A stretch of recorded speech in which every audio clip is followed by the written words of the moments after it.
Ensemble, donnons-nous la main. À l'issue de l'historique conférence des forces vives de la nation, une nouvelle constitution a été adoptée. La démocratie a pris corps dans le système politique du pays pour la toute première fois de son histoire, et ceci depuis son accession à la souveraineté nationale et internationale. Dr Ebenezer Sédégan, historien et enseignant-chercheur à l'université d'Abomey-Calavi. La loi fondamentale de 1977 a été donc abrogée et une nouvelle constitution a été adoptée, promulguée le 11 décembre 1990. Ainsi, les institutions prévues par cette constitution ont été mises en place et le pays a renoué avec la démocratie pluraliste, la démocratie libérale. Nous entrons désormais en partenaire majeur dans un monde majeur parce que la nuit s'est dissipée et que l'aube nouvelle rayonne. Au travail, mes amis, nous avons vaincu la fatalité.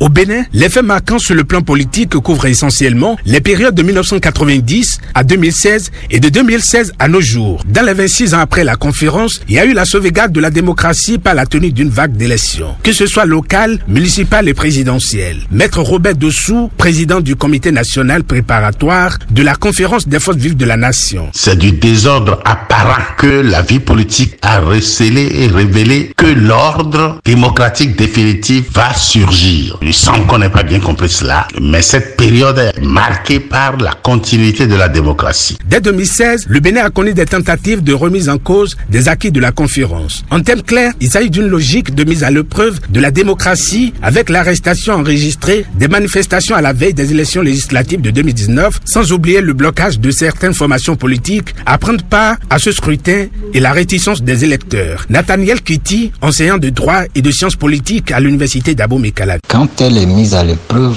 les institutions doivent résister à cette épreuve et apporter de solutions aux difficultés. Depuis 2016, on constate que les décisions des institutions ne sont pas respectées ou bien sont respectées quand on veut, comme on veut, ce qui n'est pas bien pour la démocratie. On a constaté que les élections monocolores ont été organisées, ce qui n'est pas bien pour la démocratie. De même, il y a des droits humains qui sont violés, des arrestations, des emprisonnements politiques, des exilés politiques, ce qui ne doit pas exister en démocratie. Au cours de cette année, le Bénin a adopté la réforme du système partisan. Cette nouvelle adoption a recadré l'animation politique et a imposé une nouvelle dynamique aux acteurs politiques. Dr Ebenezer Sédégan. On a proclamé le multipartisme intégral à la conférence nationale de 1990. Mais chemin faisant, on a constaté une kyrielle de partis politiques qui a entraîné donc de mauvaises mœurs dans la arène politique de notre pays. En 2019, on a mis fin à cela.